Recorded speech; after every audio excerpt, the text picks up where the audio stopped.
This following story might need to be reviewed and re-recorded. Controversial development voted down by Scugog Council. Daryl Knight, LJI reporter for The Standard, Scugog.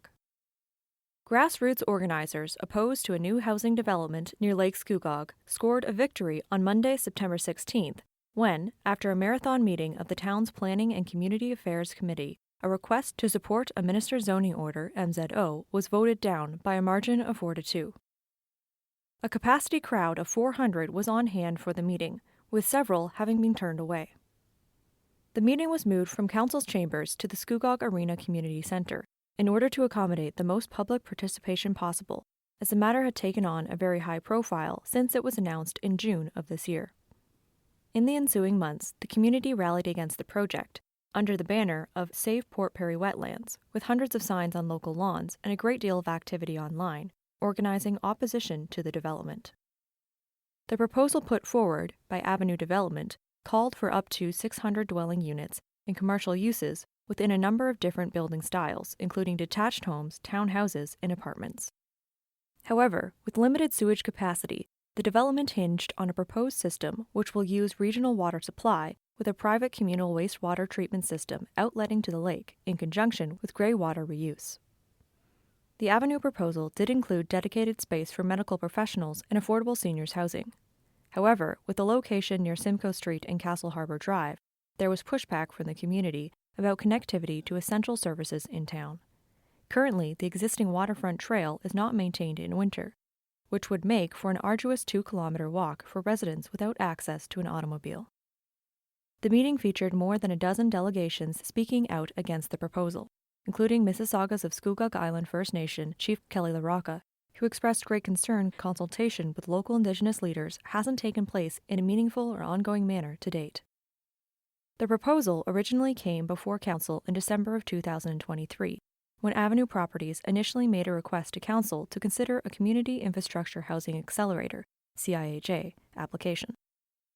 The Province of Ontario has, however, eliminated the CIHA program, and so Avenue Properties has subsequently requested the Township to support an MZO.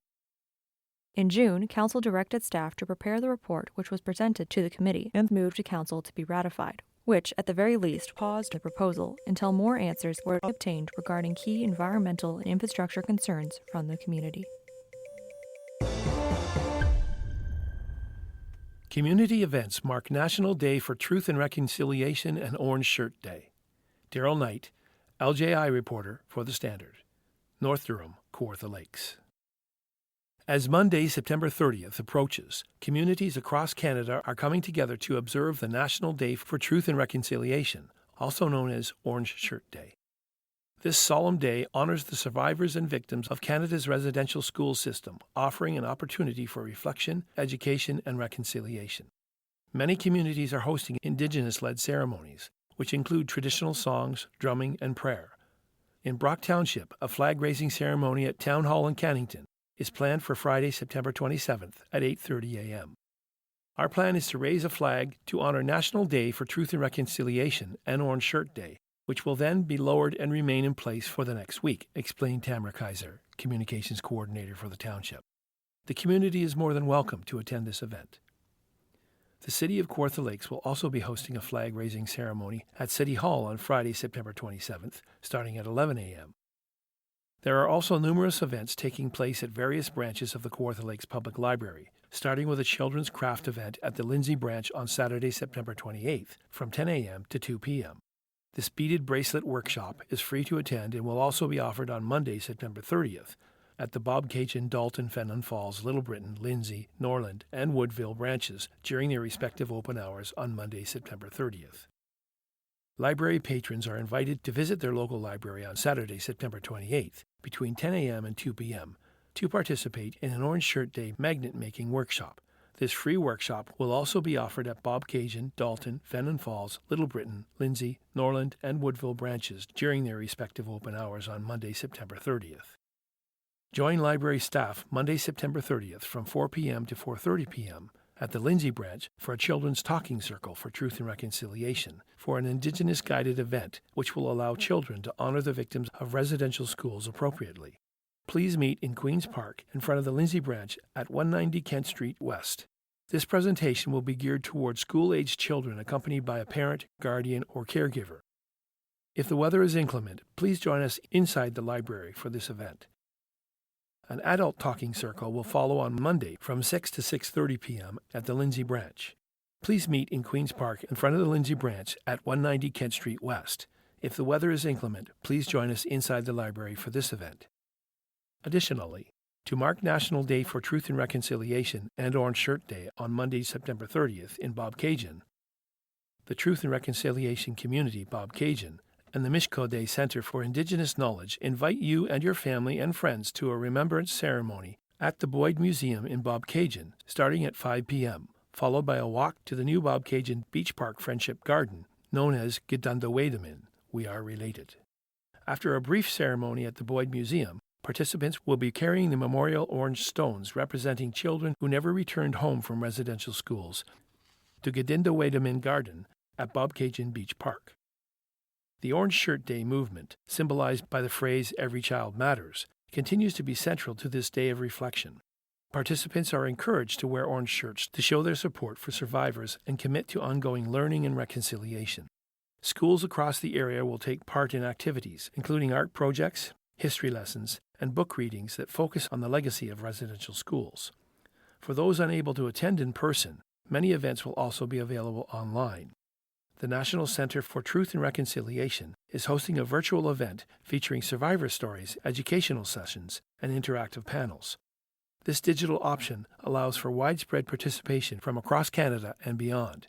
The National Day for Truth and Reconciliation on Monday, September 30th, serves as a vital reminder of Canada's past and the work which still needs to be done to heal from the legacy of residential schools. Whether through marches, storytelling, art, or education, these community events create space for reflection, learning, and ultimately, reconciliation. Join the Mayor's networking event in Sunderland this October. Courtney McClure, The Standard, Brock. On October 2nd, there will be a Mayor's networking event at the Sunderland Town Hall. The event starts at 5:30 p.m. and ends around 7:30 p.m. The Township of Brock is suggesting pre-registering by September 27th. To pre-register for this event, please visit the Township of Brock website. The last time the Township of Brock hosted the Mayor's Networking event was in 2019. 2 of these events are hosted each year, one in the spring and another during the autumn. In the past years, these events were organized for local businesses, giving them an opportunity to network.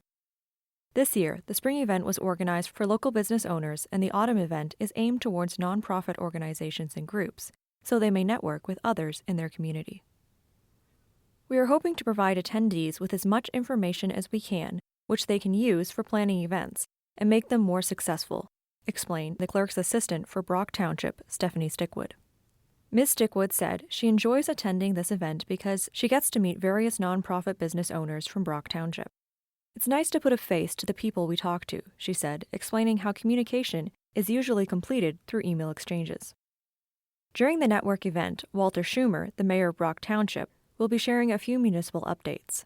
These updates will include township recreation updates, information about the Sunderland Arena project, and more. The Brock Township Nonprofit Sector Advisory Committee, NPSAC, will also be attending this event. The NPSAC will discuss the achievements they have had throughout the year and explain how attendees can connect with them. Mayor Schumer will explain how nonprofits and community groups can apply for support from the township and what types of support the township offers for these respective groups. There will also be a discussion on the importance of insurance when organizing events within Brock Township. According to Ms. Stickwood, many nonprofit organizations and groups use a lottery system to raise funds for their respective organization. So, during the event, discussion will provide attendees with information about obtaining a lottery license for their respective organization. In addition, attendees will learn how to apply for grants and loans for their respective organization or group. The event will continue after presentations conclude, giving attendees a chance to network with one another. To learn more about Brock Township's Mayor's Networking event, please visit the Brock Township website at townshipofbrock.ca. To learn more about Brock Township's Mayor's Networking events, please visit the Brock Township website at townshipofbrock.ca. First, choose truth. Kathy English, Chair, Canadian Journalism Foundation. Journalism has long been, first and foremost, a calling to seek and report the truth. Truth should be their idol, their first and last consideration always, stated the 1853 article entitled Truth in Journalism, published in Scientific American magazine. Seek truth and report it, states the first ethic of the Society of Professional Journalists Code of Ethics, first drafted in 1926. Journalism's first obligation is to the truth, echoes Principle 1 of the Elements of Journalism, the now classic 2001 work, which speaks to the essential responsibilities of journalists. This year, on World News Day, which is a global initiative to draw public attention to the role journalists play in providing trustworthy news and information, which serves citizens and democracy, we draw together around the world to choose truth. World News Day is organized by the Canadian Journalism Foundation, CJF, the World Editors Forum, and the South Africa-based Daily Mavericks project Continuum. The annual September initiative was first launched by the CJF in 2018 to enhance the relationship between the news industry and its audiences. From the outset, the goal was to create a greater public understanding of why quality journalism matters, especially in a world polluted by misinformation. The theme of this year's World News Day, Choose Truth, is the first global campaign from Project Continuum, established by Daily Maverick founder and editor-in-chief Branko Brkic, to reaffirm journalism's critical role worldwide. This message could not be more critical or more timely. In a world where we have increasingly witnessed fiction become fact and misinformation turn mainstream, choosing truth has perhaps never been more important or difficult. For the public, this means the need to distinguish between real news and rumors and falsehoods masquerading as fact. A challenge never more difficult in this era of AI-generated digital content and bad actors intent on sowing public discord with malicious disinformation. For journalists, it means doubling down on our core principle to serve the public with truth, grounded in thoroughly verified fact. To choose truth requires trust to be a foundation of the relationship between the public and the journalists who seek to serve the public good.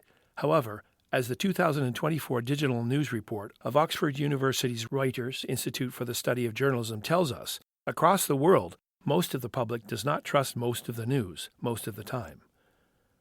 What does journalism's obligation to seek truth and report it mean? It demands a staunch commitment to being trustworthy. That means being accurate and fair, dedicated to a transparent process of verifying the facts which form the truth's foundation. It means telling our audiences what we know and how we know it, being clear about our sources of information. It means understanding on any given day the facts we find may well be the best available version of the truth, not the whole story, and thus we must always scrupulously update the facts as we learn more and correct our mistakes when we err. A timeless truth. Facts are complex, and truth is not always self-evident. Journalism is not infallible. In a polarized world, too many can't agree on what is a fact and argue truth is dead. This makes it all the more critical for responsible journalists and the public to understand what constitutes trustworthy evidence-based information. It is not simply a matter of delivering and consuming the news. It is about empowering people with the facts they need to navigate their world. As Rasmus Klaas-Nielsen, outgoing director of the Reuters Institute, wrote in 2018, for both journalists and the public, the basic journalistic aspiration of finding truth and reporting it is of enduring importance, as are all the ways in which journalism can empower people by helping to keep them informed about, oriented in, and engaged with the world around them. The truth is, quality journalism in the public interest matters. Facts matter. Truth matters. On this World News Day, we must all, journalists and citizens alike, choose truth. Kathy English, chair of the board of the Canadian Journalism Foundation, served as public editor of the Toronto Star for 13 years. She was a journalism fellow at the Reuters Institute in 2020-2021. HKPR Health Unit prepares for autumn respiratory illness season. Dan Kearns, The Standard. Kawartha Lakes. The Haliburton-Kawartha Pine Ridge District Health Unit, HKPR, has been preparing to handle the annual autumn respiratory illness season.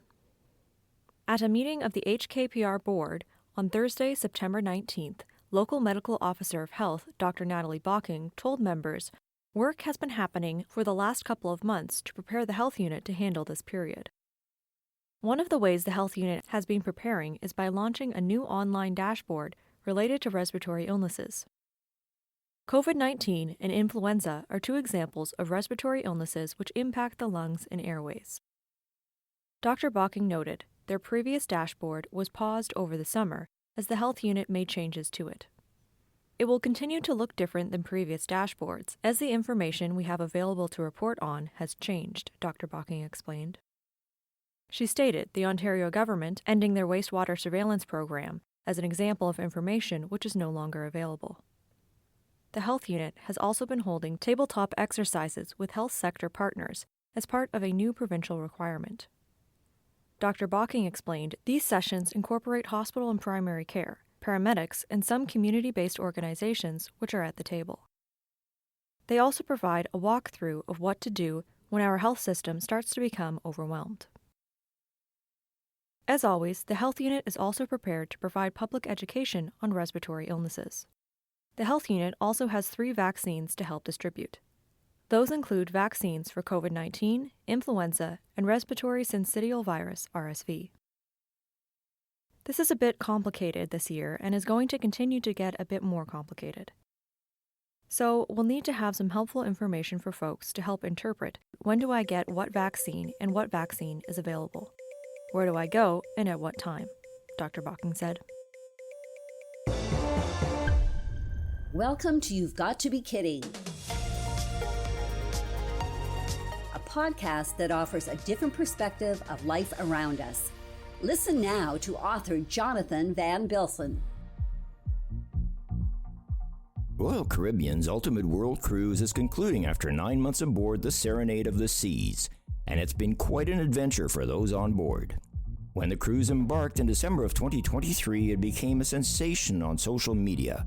The concept of spending 9 months on a ship visiting over 60 destinations intrigued many. TikTok users shared their journeys and fueled public fascination. The voyage seemed to offer everything one might expect from a reality TV show: romance, drama, and unexpected twists. Some passengers turned into TikTok stars. Anthony McWilliams, a solo traveler in his 50s, sought to inspire others to embrace life fully. South African influencer Amike Oosthuizen added a glamorous touch to the trip, while Joe and Audrey Martucci, humorously known as @Spending Our Kids' Money, shared their journey with a newfound social media following. 40-something sisters Brandy and Shannon Marie Lake provided entertaining updates on sibling dynamics, and the enigmatic little rat brain offered a mix of chaotic and witty posts. Bobby Waterman, a former NASA employee, and her partner Tam shared candid stories about traveling as an LGBTQ+ couple.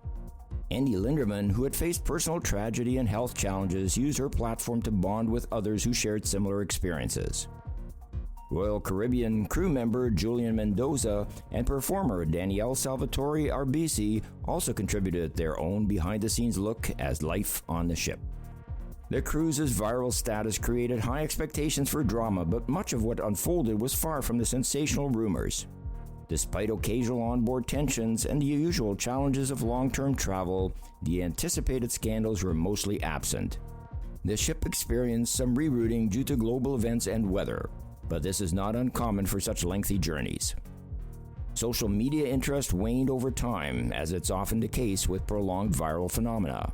Some passengers felt a drop in attention was a relief, allowing them to focus more on their personal experiences.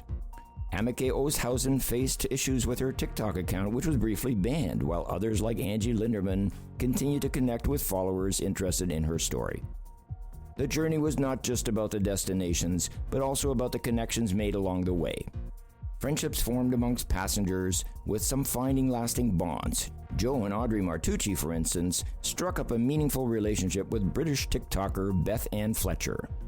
The cruise offered a range of experiences, from exploring Antarctica's icy beauty to enjoying cultural highlights in India and Italy.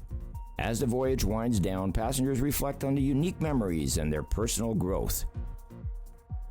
Despite the challenges of extended travel, many express gratitude for the incredible journey and the networks they made. With future long-term cruises in question, this 9-month adventure stands out as a rare and memorable journey. The passengers, having navigated both the highs and lows of their extensive voyage, look forward to sharing their stories and planning their next adventure. Check out their names in the article, on social media, and see their stories. I, for one, have difficulty on a 2-hour road trip sharing a car with the same people, leave alone 9 months. I'm Jonathan Van Bilsen, and this is You've Got to Be Kidding. You've Got to Be Kidding was presented by X4 Media with permission from the Standard Media Group. We endeavor to make all information contained in this program as accurate as possible at production time. X4 Media and the Standard Media Group are not responsible for any liabilities resulting from information contained in this program. For more information, please visit x4media.ca.